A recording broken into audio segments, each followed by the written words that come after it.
여러분, 누가복음 15장은 무엇보다도 잃어버림에 대한 내용입니다. 잃어버린 양, 잃어버린 동전, 그리고 잃어버린 아들. 근데 여러분 아십니까?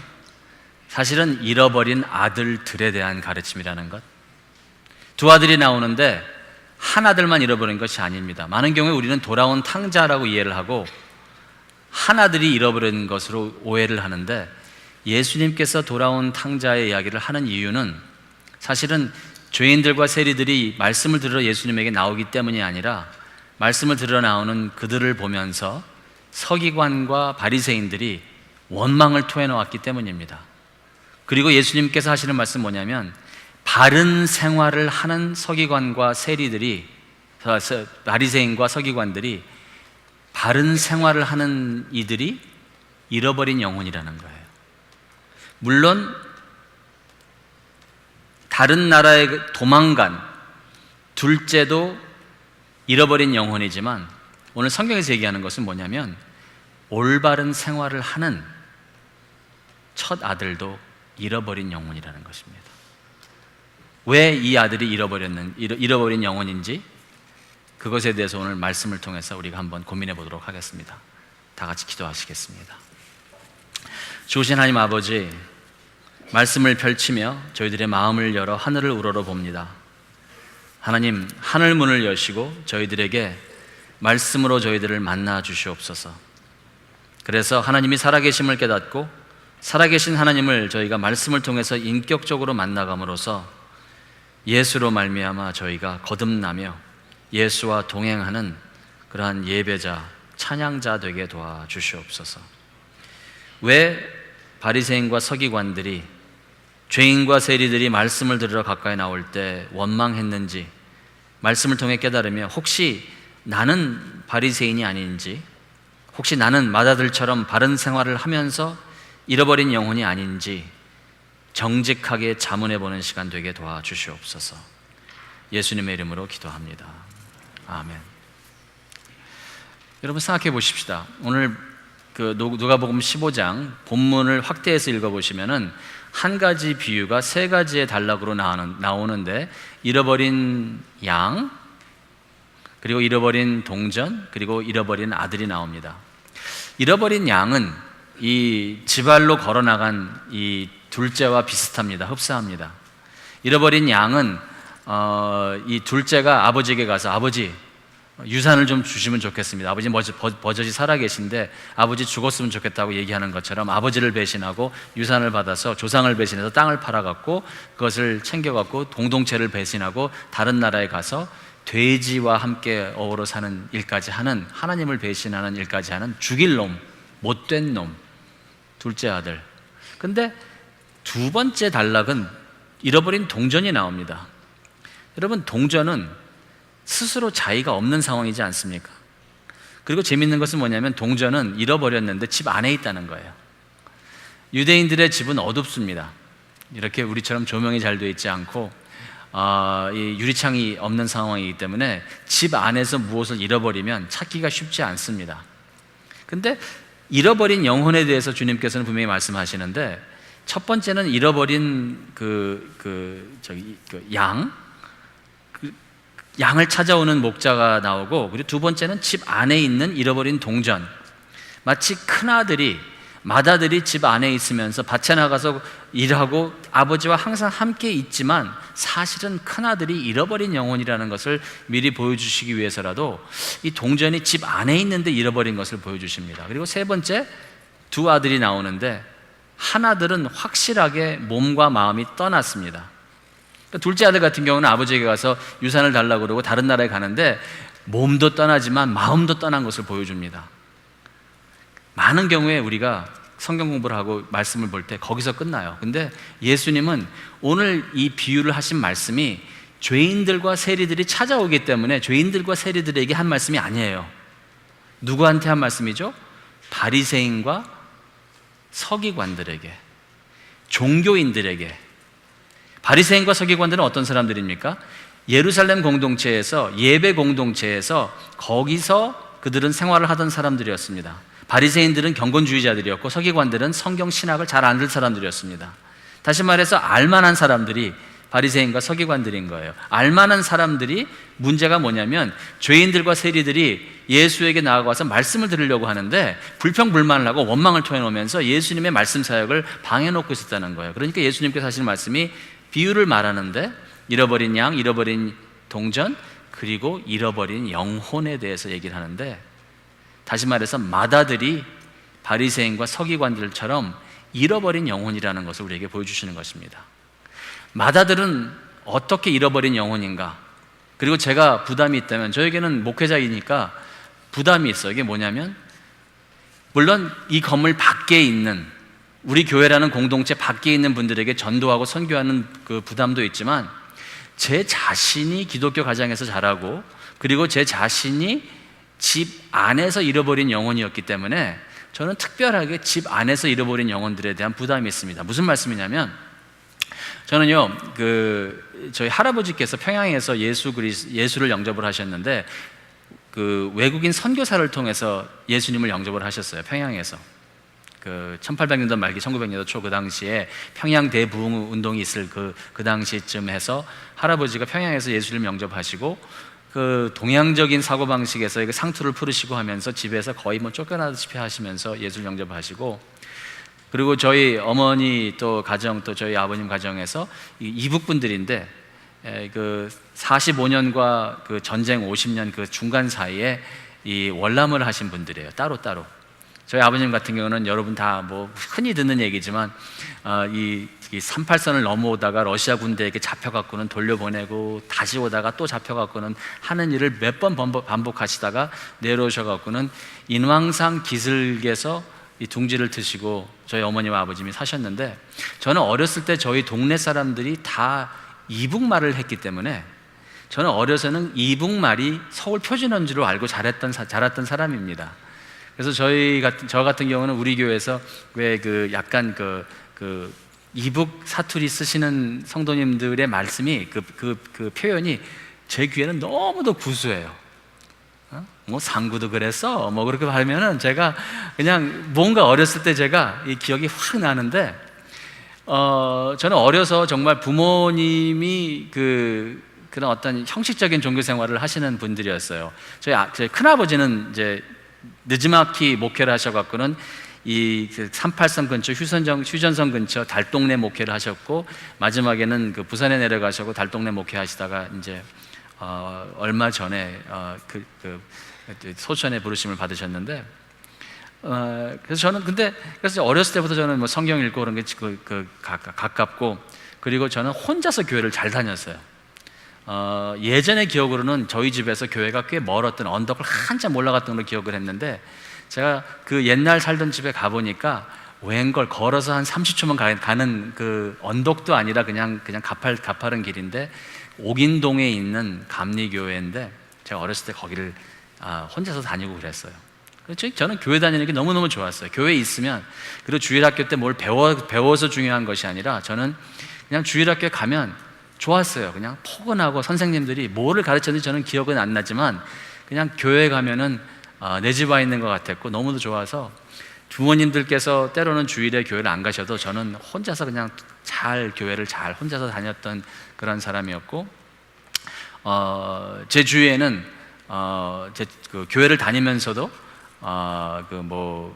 부활이라든지, 그리고 예수 그리스도의 재림, 그런 걸 안 믿는 친구들도 있었어요.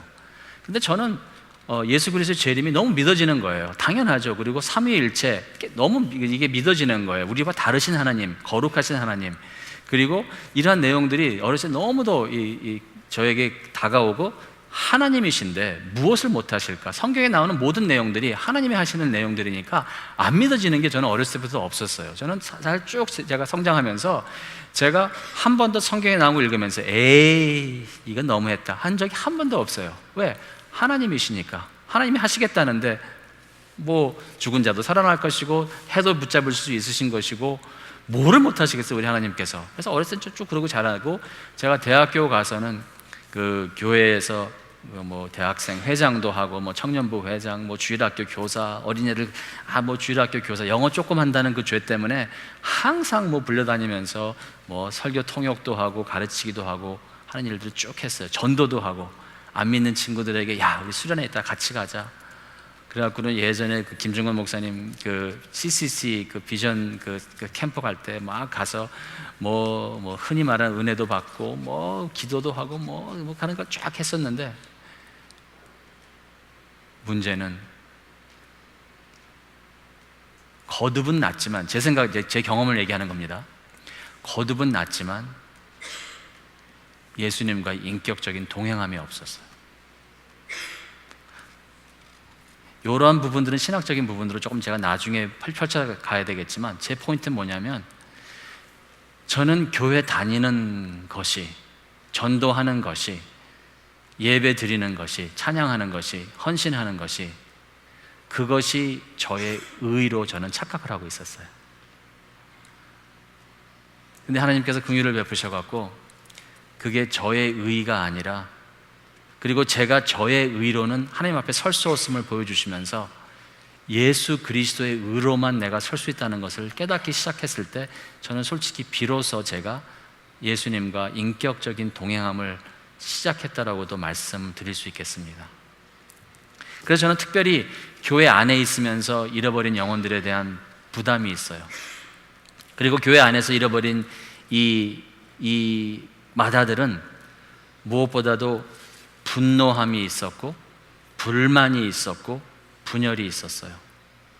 여러분, 오늘 정직해지시면서 혹시 여러분 마음속에 분노함, 불만, 분열의 마음이 있으시다면 여러분 그거 위험한 겁니다. 이러이러하니 이유 없는 무덤 없다고, 이러이러하니 내가 화가 나지, 화가 날 만도 하지, 아니라는 거예요. 여러분, 분노는 성령의 열매에 없습니다. 분노한다는 것은 여러분이 하나님을 위해서 분노하는 것보다는 대부분의 경우는 이 마다들처럼, 마다들이 뭐라고 그래요?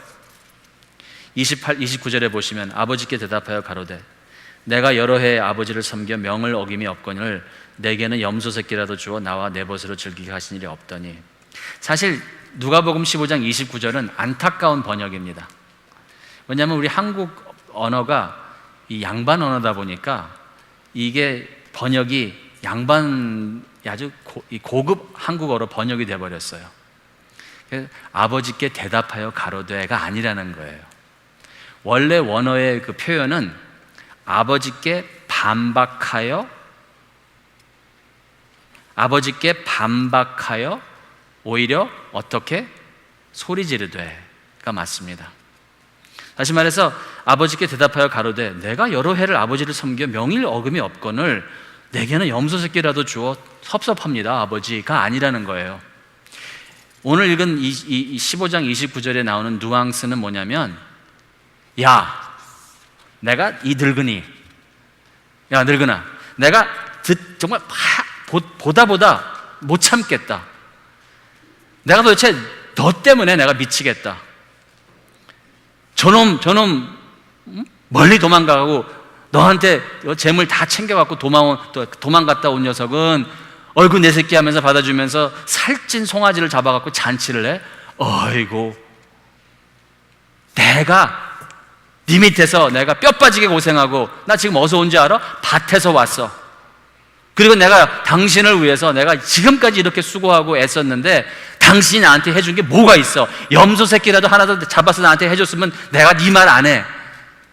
그렇게 번역이 됐으면 오히려 이 뉘앙스가 맞는 번역이에요. 뭐죠? 분노하는 거예요. 여러분, 교회에서 간혹가다 아니면 자주 의견 충돌이 생기는데, 의견 충돌이 생길 때 여러분 혹시 화내는 사람입니까? 여러분? 누구랑 대화하고 아니면 교회에서 어떠한 것을 들었을 때, 담임 목사의 어떤 결정, 당회의 결정, 아니면 교회의 방향에 있어서 여러분 그 얘기를 들었을 때 여러분 혹시 화나세요? 조심하셔야 돼요. 분노함은 성령의 열매가 아닌 거예요. 여러분이 의견이 다를 수 있어요. 재직회 오늘 이제 합니다. 1시 반에. 재직회 할 때 여러분 화내는 분들이 없어야 돼요. 왜? 의견이 다른 것을, 제 의견은 저분과 다릅니다, 제 의견은 이 재직회 많은 분들의 의견과 다릅니다, 저는 소수의 의견인데 아니면 다수의 의견인데 하면서 다른 의견을 내놓을 수 있어야 돼요. 그 의견이 성경에 위배되는 의견이 아니라면, 윤리 도덕을 범하는 의견이 아니라면, 신학적으로 틀린 것이 아니라면, 의견에 있어서 내 의견과 다른 사람의 의견이 다를 수 있어야 되는데, 의견이 다른 상황 속에서 여러분 화가 난다, 앵그리 버드도 아니고 화가 난다 하는 거 여러분 위험한 거예요. 제가 1월 달에 그 긍휼에 대해서 설교를 준비하고, 그리고 특별히 누가복음 15장을 제가 새벽기도 특세 때 좀 다뤘고, 사실 처음에 제가 다루기 시작할 때는 주일 설교까지 넘쳐날 줄은 몰랐어요. 그리고 이번 주 수요일까지 사실 더 가는데, 두 번 주일과 수요일 그리고 특세 때 제가 다룬 내용인데, 누가복음 15장을 공부하면 공부할수록 제가 특별히 오늘 설교만큼은 우리 교인들에게 해야겠다라고 마음에 부담이 오는 것이 뭐냐면, 오늘 본문에서 이 성경이 가르치고자 하는 것은 뭐냐면, 크리스찬들은 잘못한 것만 회개하는 것으로 부족하다는 것을 본문에서 가르쳐 주는 거예요. 많은 경우에 여러분 교회 가시면 여러분과 제가 잘못한 것을 회개하라고 여러분이 배우십니다. 그리고 여러분이 배우는 건 뭐냐면, 하나님의 사람이 된다는 것은, 크리스찬이 된다는 것은 내가 잘못한 것을 회개하는 것으로 배우지만, 오늘 본문에서 가르쳐 주는 것은 뭐냐면, 크리스찬은 잘못한 것도 회개하지만 더 나아가서 잘한 것도 회개해야 돼요. 아니 또 무슨 뚱딴지 같은 소리냐고 여러분 생각하셔야 됩니다. 잘하는데 왜 회개해? 잘하는데 칭찬받아야지, 잘하는데 왜 회개해? 잘 들으세요. 큰아들이 뭐 잘못했습니까? 큰아들은 아버지 곁에 있었습니다. 큰아들은 밭에 나가서 일했습니다. 큰아들은 재산을 탕진도 하지 않았고, 큰아들은 하다못해 염소 새끼라도 달라고 하지 않았습니다. 그런데 문제는 뭐냐면, 큰아들은, 둘째는 불순종하고 둘째는 몸과 마음이 아버지를 떠남으로써 아버지를 버렸다면, 첫째는 더 위험하다는 거예요. 첫째는 몸은 안 떠나고 마음만 떠난 사람이에요. 몸과 마음이 떠난 사람은, 다시 말해서 적어도 전도의 대상이 돼버리면, 우리가 구역 모임할 때 이제 우리 주위에 있는 이 전도 대상자들을 위해서 우리가 기도할 건데, 집중 기도하면서 올해 어떠한 성령님의 결실이 있을지 우리가 볼 것인데, 문제는 구역 모임에 와서 전도 대상자를 놓고 기도하는 사람 중에 맏아들처럼 살면 순종하죠, 11조 내죠, 새벽기도 나오죠, 금요기도 모임 나죠, 수요 나오죠, 주일 예배 나오죠, 봉사하죠, 헌신하죠, 전도하죠, 설교하죠 하는 등등의 외형적으로 잘하고 있는데,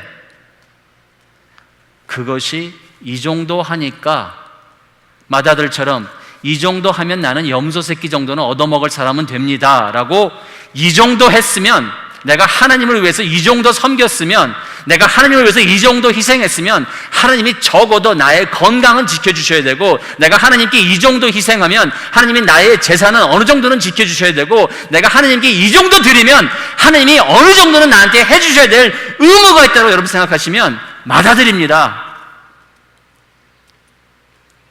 오늘 본문에서 꼬집고자 하는 내용이 뭐냐면, 너무도 많은 사람들이 기도할 때 투자를 한다는 거예요.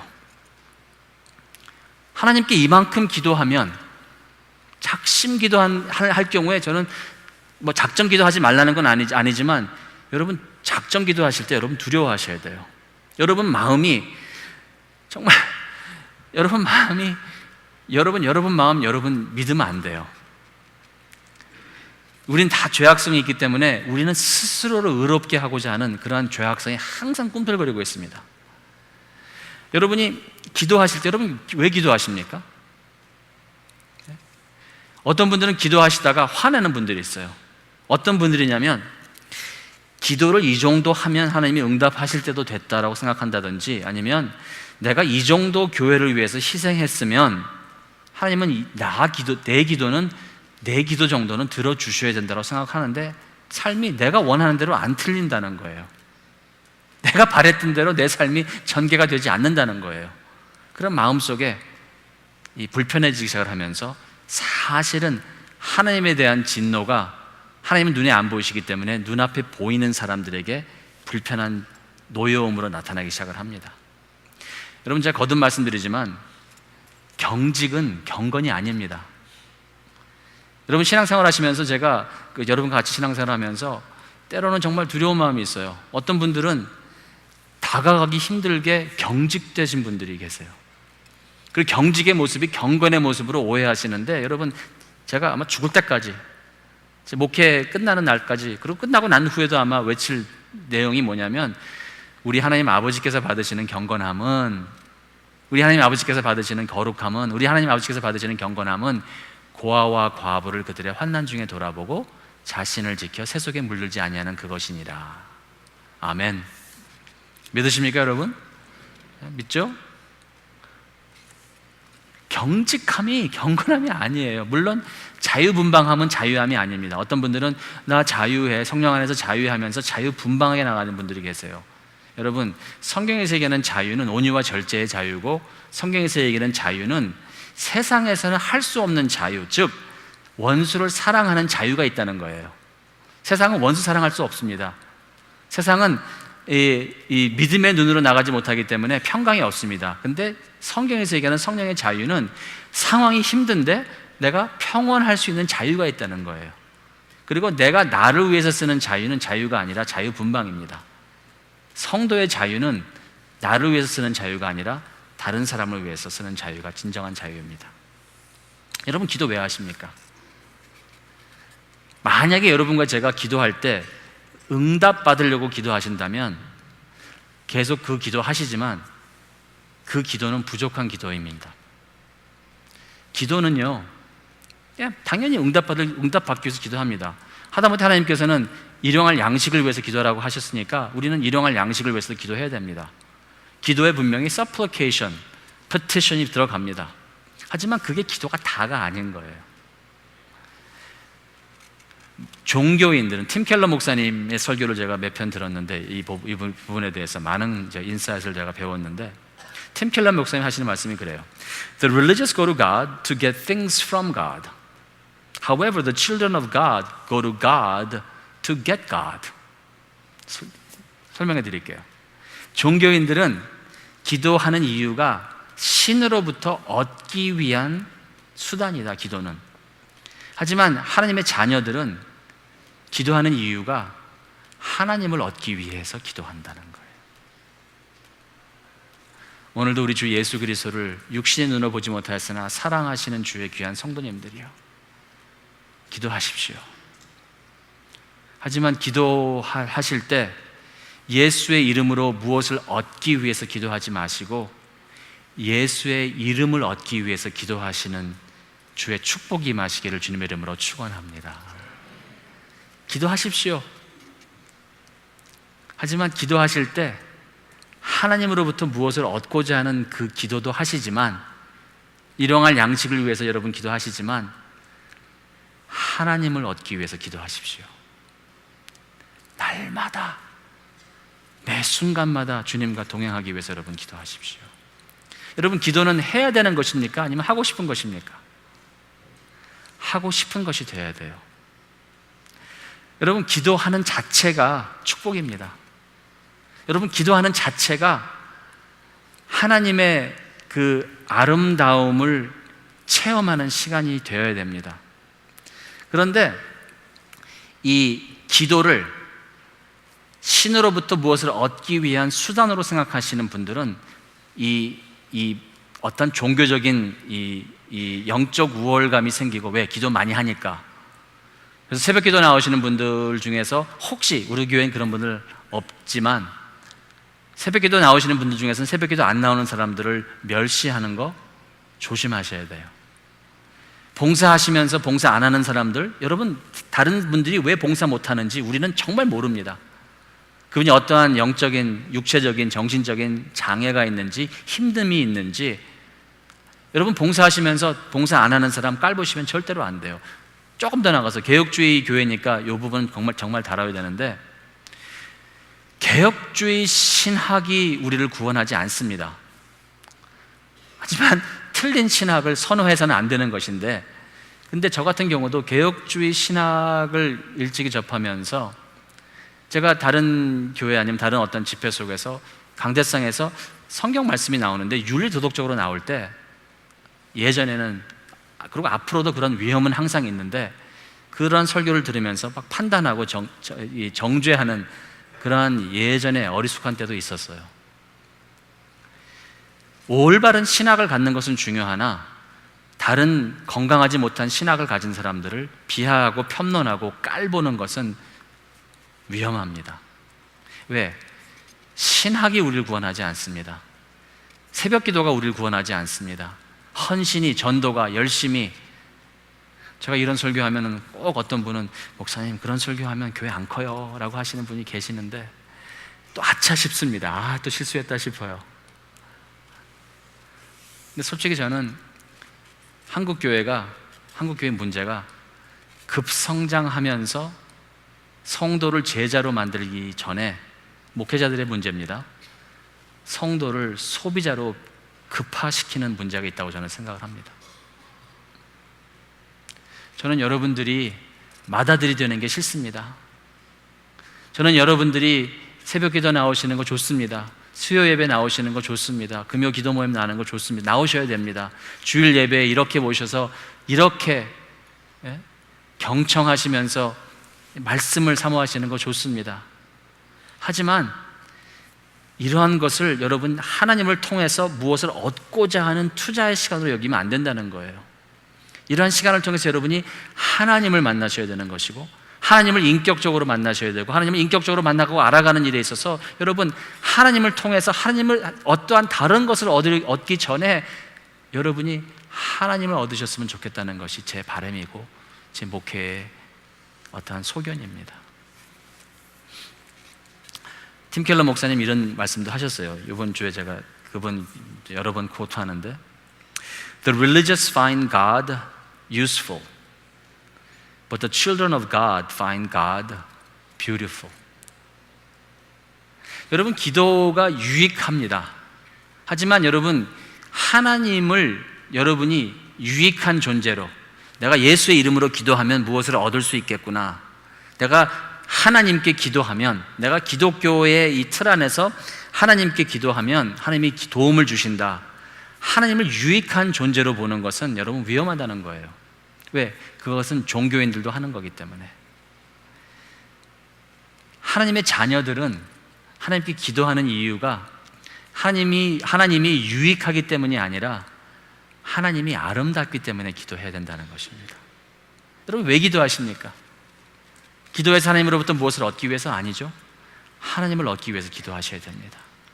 그리고 여러분 기도하는 자체가 즐거워야 돼요. 기도하는 그 시간 자체가, 기도를 통해서 내가 무엇을 얻고자 하는 것이 아니라 내 기도하는 그 시간 즐겁다, 내 기도하는 그 시간이 그분의 아름다움에 도취된 시간이 되어야 되는 거예요.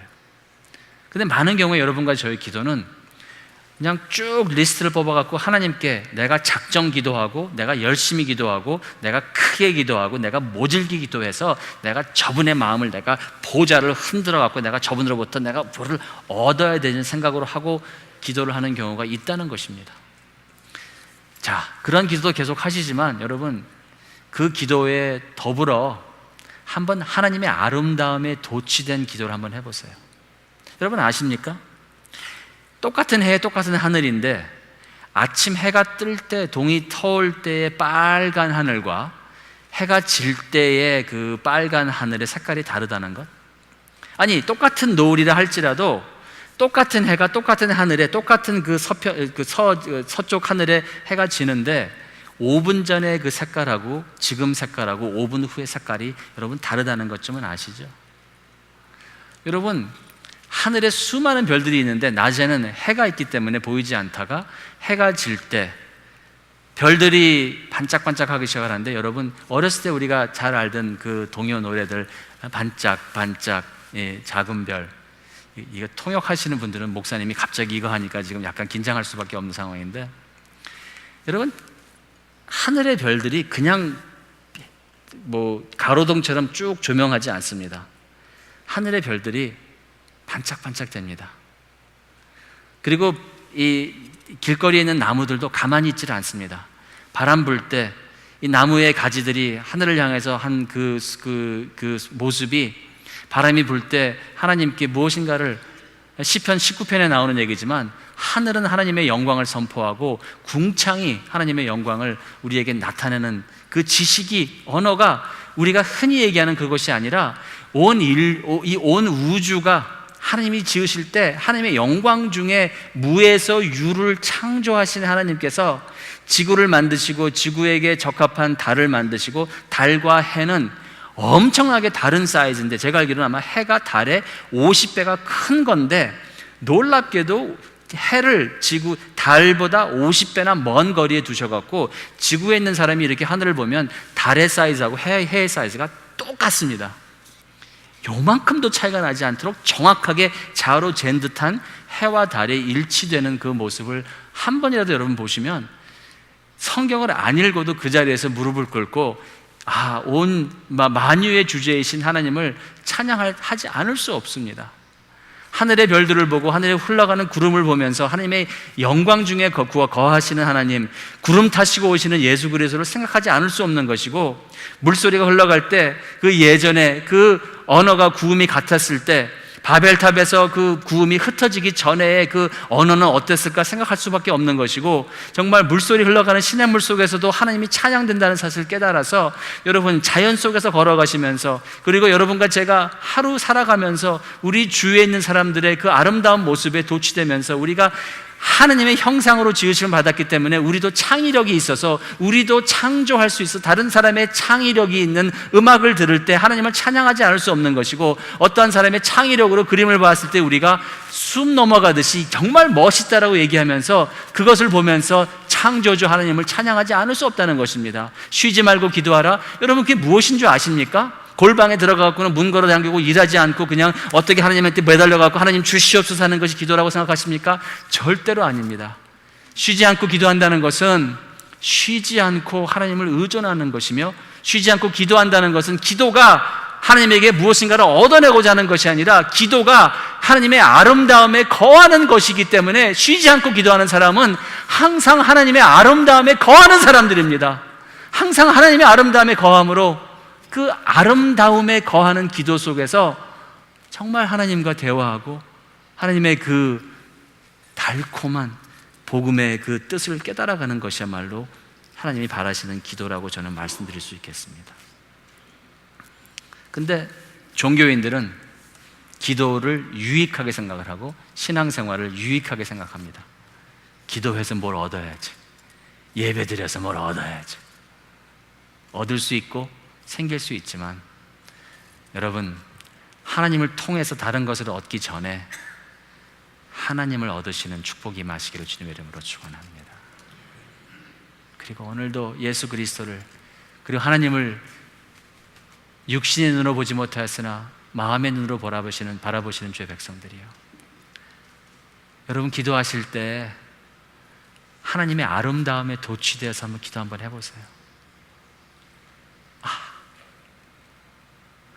하나님 얼마나 아름다우신 분인지 몰라요. 아름다운 이 예수 그리스도가 나 같은 죄인을 위해서 십자가에서 죽으셨다는 사실이 여러분과 여러분의, 그리고 저의 마음속에 생명의 뿌리 내려 생명의 열매 맺으시기를 주님의 이름으로 축원합니다.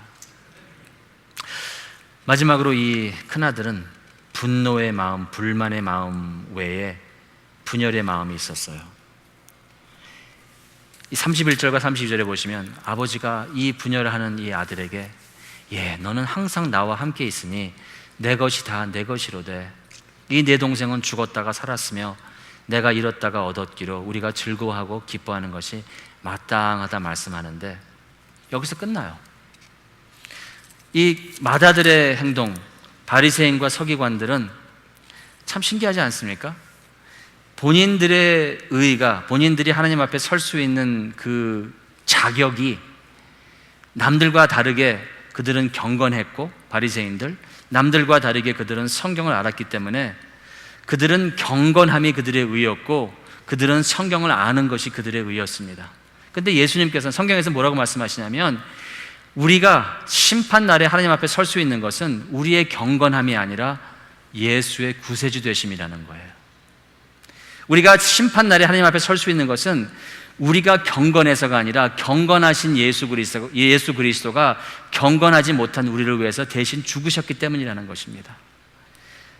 우리가 심판날에 성경을 많이 알아서 하나님 앞에 설 수 있는 것이 아니라 성경이신 말씀이신 예수 그리스도가 십자가에서 말씀을 위배하고 말씀에 순종치 않은 여러분과 저를 대신해서 예수 그리스도가 말씀의 선생이 아닌, 말씀의 모델이 아닌, 말씀의 모범이 아닌 말씀이신 예수가 여러분과 저의 구세주로서 십자가에서 대신 죽으시기 때문에 예수가 여러분과 저의 의라는 사실이 왜 못 깨달아지십니까?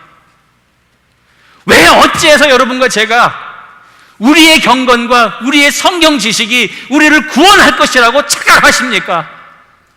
우리는 우리를 구원하지 못합니다. 우리는 우리의 구세주가 될 수 없습니다. 우리를 구원하시는 분은 오직 예수입니다. 그리고 우리가 그 예수 그리스도를 바라볼 때 우리 마음속에 어떠한 분노도, 어떠한 분열의 마음도, 어떠한 불만의 마음도 가당치 않은 것입니다. 왜?